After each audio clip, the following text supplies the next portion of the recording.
What's up guys? This is Koro. Welcome to my channel. Nag-share ako ng opinions ko, experiences at iba pa na related sa crypto, NFT or Web3 projects.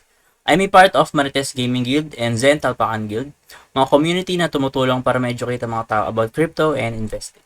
Hindi kami mga financial advisors at nandito lang kami para tumulong sa inyo. Mandatory pa din na you do your own diligence. So without further ado, let's dive right in. Hello guys, what's up? Welcome back dito sa ating channel, Koro NFT nga pala. And for today, may bago tayong play turn na i-review.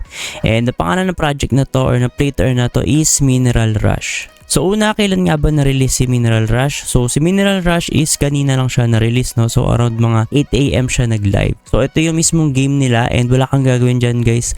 Idle lang siya. I think pwede mo ring iwanan or pwede rin mo ring close yung browser mo and balik-balikan mo na lang siya from time to time. So to start, basic muna yung mga didiscuss natin, yung kanilang white paper. So as you can see, ito yung kanilang white paper and syempre yung mga important details lang yung mga important. So as you can see, ito yung kanilang white paper and important details lang yung i-discuss natin. So first, meron tayong worker. So ito yung mga worker natin. So kahit ano dito is pwede mong i-mint, no, or pwede mong gamitin or i-hire. Ang entry price nga pala dito kay Mineral Rush ay 0.05 BNB. So kapag ka nag-invest ka ng 0.05 BNB, meron ka nang makuhang worker, chest, tsaka miner chief. So as you can see, ang kasama dun sa mismong entry price nila is ito, yung novice miner. So meron kang 0.0033 na daily earnings na BNB. Tapos sa chest naman, may makukuha kang tiny chest which is may capacity na 0.05 BNB. Miner chief, may makukuha ka na ito si Torrent. So makuha mo siya. Tapos ang daily process niya is 0.055 BNB. So if nalilito ko kayo, madali lang yan. Explain ko sa inyo kung paano nilalaro to or kung paano yung mismong cycle dito kay Mineral Rush. So una, for example, nag-invest ka ng 0.05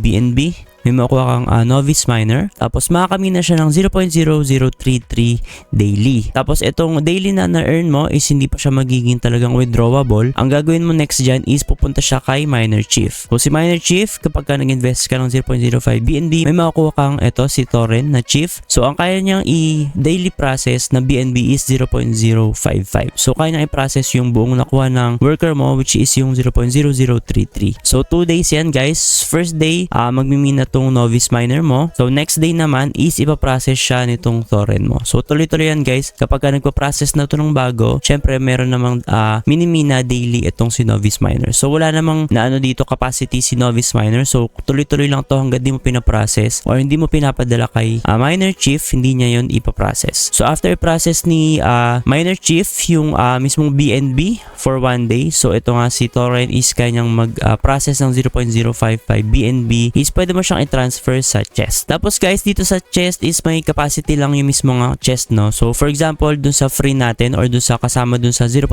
entry fee na BNB is meron kang tiny chest na kaya niyang mag-store ng 0.05 BNB na capacity. So kapag lagpas na dyan, So kapag lagpas na sa 0.05 BNB and then meron ka lang tiny chest, so hindi ka na makakapagpadala ng BNB from miner chief papunta sa chest. So guys, ganun lang laruin si Mineral Rush. Sobrang simple lang. So si worker, magmimina siya ng BNB, ipapasa niya kay Mineral Chief or kay Miner Chief, Tapos si Miner Chief, ipaprocess niya yun para maging withdrawable or pupunta siya sa chest natin. So sa chest natin, pwede na natin siyang i-withdraw galing dito. So proceed tayo dun sa mismong game nila para mas ma-imagine nyo kung paano nga ba nilalaro or gumagana yung mismong Mineral Rush. So yan guys, as you can see, ito yung kanilang laro or mismong laro ni Mineral Rush. So as you can see, ito yung mismong miner ko, no, or yung worker ko, So ito siya, pag clinic mo siya, ayan, kaya niya magmina ng 0.01 BNB kada araw. So sa isang araw yan guys ha. So medyo matagal siya. So 24 hours 0.01 BNB. Then pag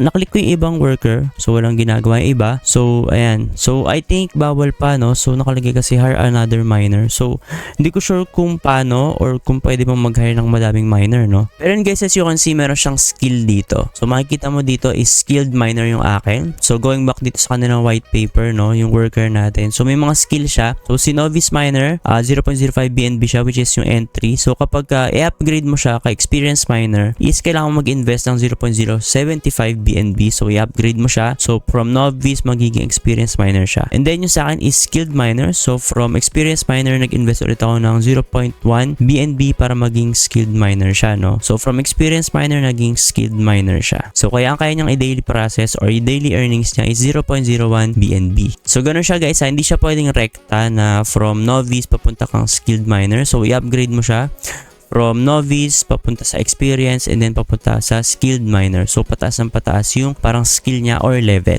So next natin guys is yung si miner chief. So ito si miner chief natin. So as you can see, ang kaya niyang i-process is 0.01 BNB kada araw. And then kanina nga lang to guys nag-start. So ito na yung mismong na-extract na or na mimina ng mismong worker ko, which is ito. Tapos kapag isesend ko na siya dito kay miner chief, i-click ko lang to. Pero guys hindi ko pa siya i-send. So hintayin ko muna makamina siya ng 0.1 BNB bago ko siya i-send kay miner chief. Pero guys, pwede mo siyang i-send back anytime. Tapos kapag tapos na siya i-process ni miner chief, so as you can see, ito, chest balance 0 pa siya. Tapos miner chief balance 0 pa kasi wala pa siyang pina-process. So kapag na-process na ni miner chief yung BNB mo from worker, pwede mo na siyang isalin sa chest mo. So pakita ko yung chest. So ito yung chest natin. So pag click mo yan, makikita mo, andito siya. So wala pang laman to, no? So kapag nandito na yung mismong BNB mo, tsaka mo lang siya pwedeng i-withdraw papunta sa wallet mo. And then guys, yung bawat upgrade niya is same lang do sa worker. So kapag tiny chest, i-upgrade mo siya sa mas mataas. So kailangan mag-invest ng 0.1 BNB. So as you can see, nandito naman yan sa kanilang white paper. Kapag papunta ka sa small chest, kailangan mag-invest ng 0.1 BNB. So yun lang guys, ganun lang kadali naman laruin si Mineral Rush and sobrang early pa dito. Pero hindi ko naman sinasabi na 100%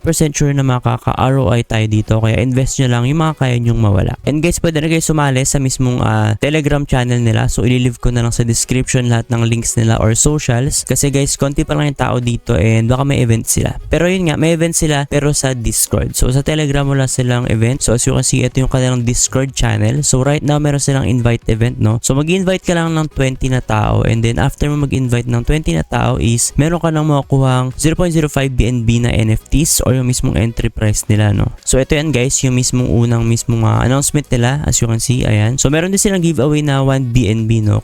Not sure kung kailan idodro to, no? And kung ilan yung mananalo doon sa 1 BNB, kung isa lang ba or maghahati-hati sila. And then guys, ito yung sinabi ko kanina na mag-invite ka ng 20 players tapos maka-earn ka ng 1 mine or ang meaning nito is yung mismong entry price nila na 0.05 BNB. So I think guys, yun lang naman para kay Mineral Rush. If ever may mga updates dito, magpo-post na lang ako sa TikTok or sa Facebook. So make sure na naka-follow din kayo doon. And if ever mag-withdraw tayo dito, no, ipapakita ko rin siya sa inyo. So gagawin ko ito ng follow-up video kapag mag-withdraw na ako ng BNB natin kay Mineral Rush. Yun lang guys and see you sa ating next video.